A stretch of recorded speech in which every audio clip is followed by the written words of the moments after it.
How's it going, guys? Vaibhav here and welcome back to another video. Now, yesterday was an interesting day because everyone received their Apple iPhone SE units and everyone was blown away. They thought this is the best smartphone you can get for $400, and granted it is. It's got the best processing power on a smartphone at that price point, and it's got arguably good cameras, a good build, etc, and Apple's ecosystem to support that. Now, that sort of sparked off this trend of people saying, what if an Android manufacturer did exactly the same as what Apple did? And one of my friends, Gio, have been following him. We've been following each other for quite a while. He does amazing work, so go check him out if you haven't already. He tweeted saying, following the wave of what if they put a last gen processor in and sold it for $399, I would immediately buy this guy. So if you don't know what this is the HTC One M7, one of the most iconic smartphones out there. And I obviously replied by saying the HTC One M7 and One M8 were elite because I had the One M8 and he probably had the One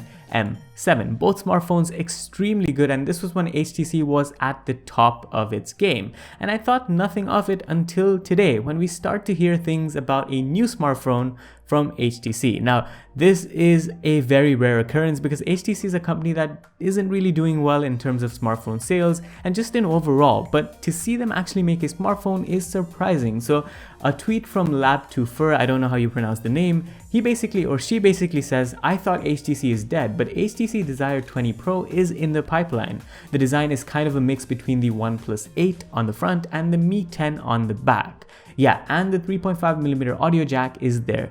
Lol. So this is exactly what they say, and the code name for the device is Bayamo. It's already appeared on Geekbench, and I have the picture of the Geekbench score with me. We'll get to that in just a minute, but let's go ahead and actually visualize this phone. The OnePlus 8 on the front. So this is what the OnePlus 8 looks like from the front. So I'm guessing a design similar to like this. I've actually got the OnePlus 8 Pro with me, so I guess it's pretty much the same design with the hole punch style selfie camera with the notch, you could say, and an overall sleek and clean look. Now, that's a good design choice. I'm pretty impressed by what HTC is doing here, and it would be a good phone if it had a design similar to like this. At the same time, it's got the Mi 10 design on the back, and I don't know if it has the same camera configuration, but the Mi 10 design looks pretty much like any other Android smartphone out there right now. So it's not anything more iconic. Certainly isn't as iconic as the M7 or M8, but at least we're getting something that, you know, people might like. So I guess this is sort of a sacrifice HTC is willing to make. They don't want to go all out with their design.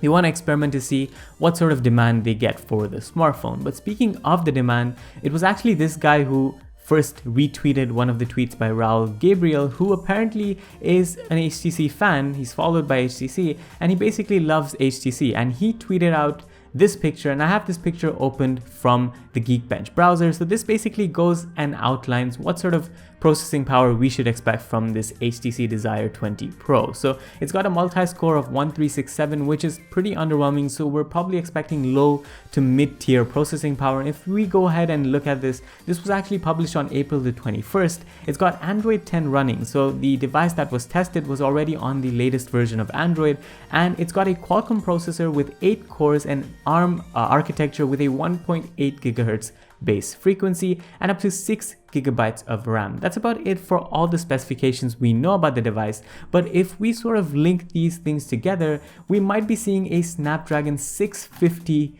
processor on the phone, or perhaps a 665 processor on the phone. Let me just go ahead and scroll down and let you guys know. So the CPU clock speed on the 665 is up to 2.0 gigahertz, which sort of makes sense. Now the 650 also has up to 1.8 gigahertz clock speed, so that's kind of where I'm getting to that. But the only problem with this is it's a hexa-core CPU processor, so it's not an octa-core processor, which makes me think the 665 is where this processor is at. Of course, in terms of software, we've seen Android 10. We might see the return of Sense UI, which I thought was one of the better operating systems back in the day. I don't know what changes HTC might make to that, and we have no idea about the design or how it's going to look. We just know that it's a merge between the Mi 10 and the OnePlus 8, but that's about it. So let me know what you guys think. Is this sort of a wrong move on HTC's part to dive into the low to mid-tier segment, which is already getting fiercely competitive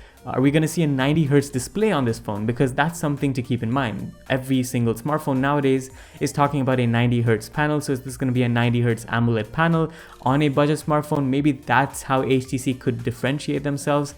Are we going to see 5G on the smartphone? It doesn't look like it, but with budget smartphones going for this 5G processing power in the Snapdragon 765G processor, will HTC miss out on that as well? These are questions we can't really answer just yet, and we only have these two designs to sort of visualize what the HTC Desire 20 Pro will look like. But it's carrying the Desire name, so it's probably gonna be, or it sort of has this pressure of being a good smartphone, because the HTC Desire is where it all started, I remember, with HTC smartphones in general, and I think they have to deliver with this one if they want to see sort of a resurgence in the market. Maybe this might be a cryptocurrency smartphone. There's a lot of speculation that could be made. We have nothing on the cameras on the phone and sort of nothing on when HTC plans to actually launch this smartphone. But I thought this was some interesting news considering the fact that we were on about HTC smartphones just last night.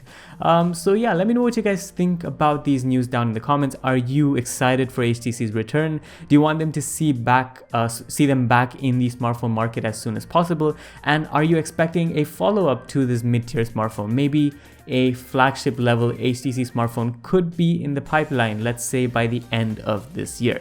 Let me know what you guys think about it down in the comments. Make sure you subscribe for more videos. Thanks for watching. This was Vaibhav, and I'll see you in the next one. Adios.